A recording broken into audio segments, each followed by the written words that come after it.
পুৱা 10 মান বজাত ডিফু টাৰলাংছত কাৰ্বি সাংস্কৃতিক প্ৰকল্প KCSৰ তৰফৰ পৰা এক সংবাদমেল আয়োজন কৰি 50 সংখ্যক কাৰ্বি যুৱ মহোৎসৱৰ কাৰ্যসূচীত ৰাষ্ট্ৰপতি ভ্ৰমণ আৰু প্ৰটকল কেন্দ্ৰ কৰি কেতবোৰ সালসলনি কৰা সন্দৰ্ভত অৱগত কৰে। বিশেষকৈ ৰাষ্ট্ৰপতিগৰাকীৰ মঞ্চৰ আশে-পাশে কোনো অন্য মঞ্চ নাথাকে বুলি জানিবলৈ দিয়ে। সেইবাবে ৰক মঞ্চসমূহ ডিফু 5 মাইললৈ স্থানান্তৰিত কৰা হ'ব বুলি সংবাদমেলত জানিবলৈ দিয়ে। সংবাদমেলটো সম্বোধন কৰে KCSৰ সভাপতি চন্দ্ৰ সিং ক্ৰ আৰু সাধাৰণ সম্পাদক বিদ্যা সিং ৰংপিয়ে।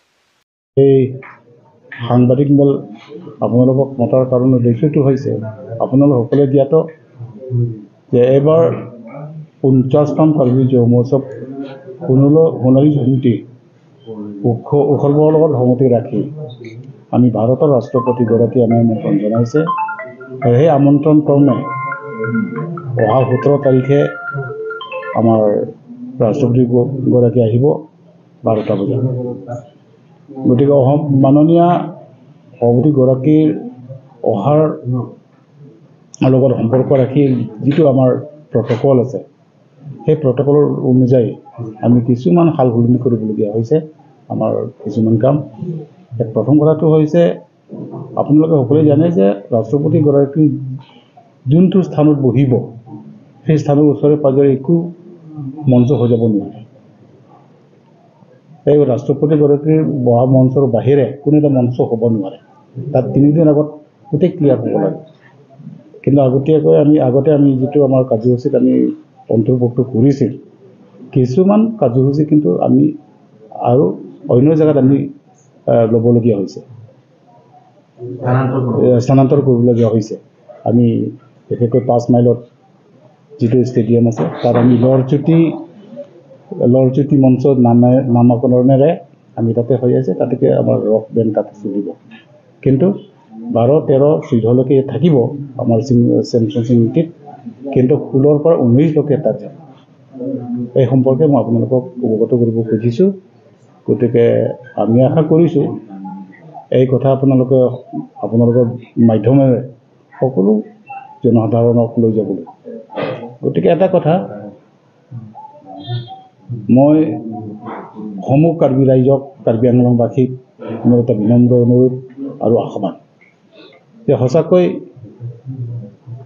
এইবাৰ যিটো কাৰ্বি যুৱ মহোৎসৱ সোণালী জয়ন্তী উৎসৱ আমাৰ বাবে ভাগ্যৱান।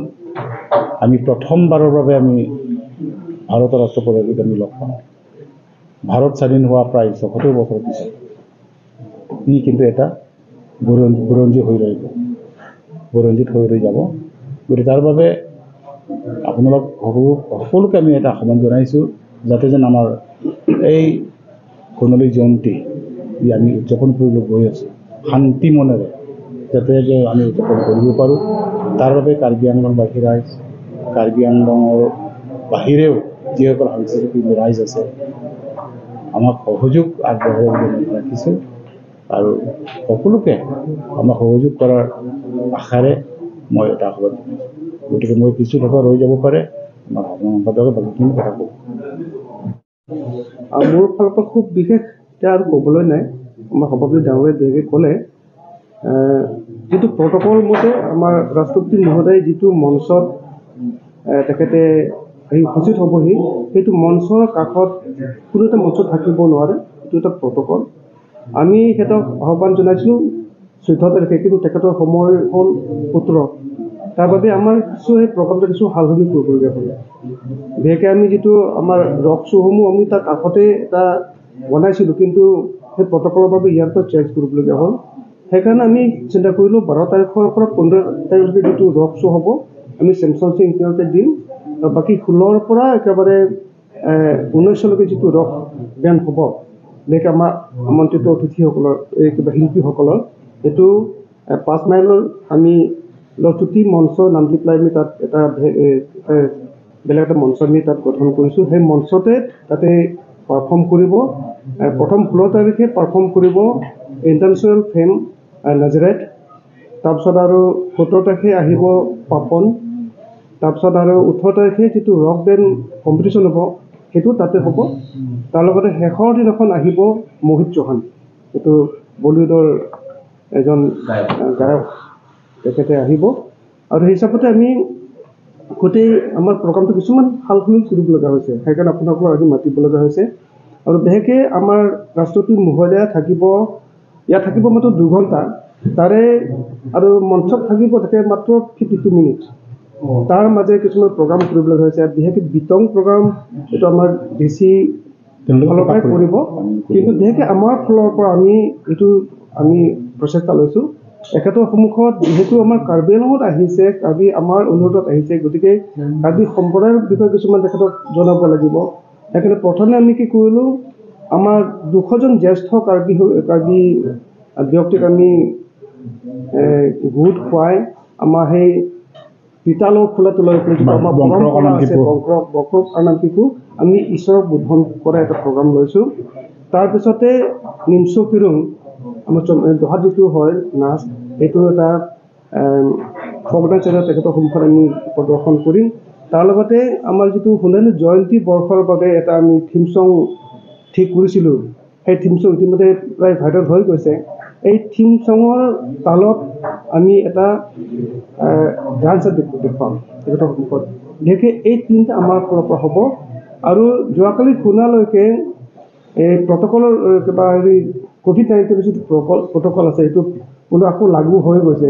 সেইকাৰণে সম্ভৱ আমি আমাৰ ফালৰ পৰা একো উপহাৰ দিব নোৱাৰিম যেন পাইছোঁ। তথাপি আমি ঠিক ঠাক কৰিছোঁ, যদি পৰা আমি দিম, যদি নহয় তেতিয়াহ'লে এখেতক এনেকৈয়ে কৰিব লাগিব। কিন্তু তাৰ হিচাপত যিটো আছে, বাকী কোনে কিমান সময়ৰ কথা ক'ব, এইটো আমাৰ DC ফালৰ পৰা ঠিক কৰিব। কিন্তু তেখেত থাকিব 2 ঘণ্টাৰ ভিতৰত তেখেতে হয়তো বেলেগ বেলেগ সংগঠনৰ হয়তো লগ কৰিব। যোৱাকালিলৈকে শুনালৈকে মাত্ৰ 2টা নে 3টা সংগঠনে কিন্তু এটা অনুৰোধ কৰিছে, লগ কৰাৰ মানে অনুমতি বিচাৰিছে।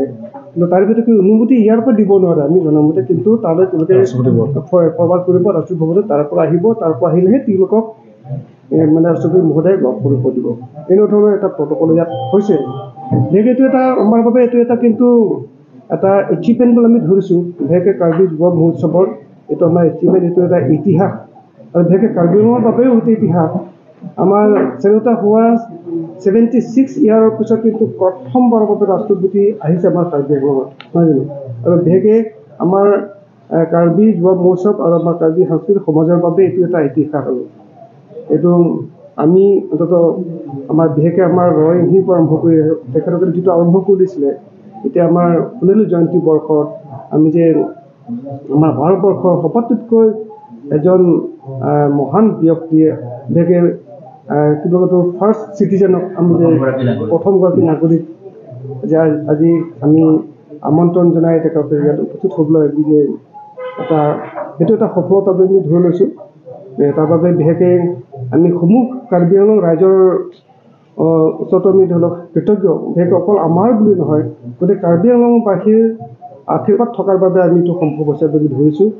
আৰু এইখিনিতে মোৰ এটা অনুৰোধ, বিশেষকৈ যিহেতু এইটো যুৱ মহোৎসৱ, আচলতে এইটো সাংস্কৃতিক যুৱ মহোৎসৱ, আমি কাৰ্বি সমাজক কৈছোঁ যিমান পাৰে আপোনাসকলে কাৰ্বি সাজ পোছাক পৰিধান কৰি আহিব বুলি আমি অনুৰোধ কৰিছোঁ।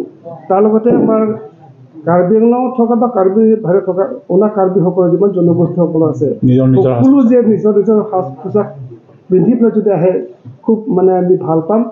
একেবাৰে নোৱাৰিলেও অন্ততঃ আমাৰ যেনেকৈ আমাৰ পহু আছে নহয়, তেনেকৈ সকলো সম্প্ৰদায়ৰে আছে, তেনেকৈ অন্ততঃ এটা নিজৰ জাতীয় পোছাক এটা অকণমান চিন এটা আহি পেলাই যদি আহে খুব ভাল হ'ব, তাকে আমি কামনা কৰিছোঁ। সকলোকে আহ্বান জনাইছোঁ।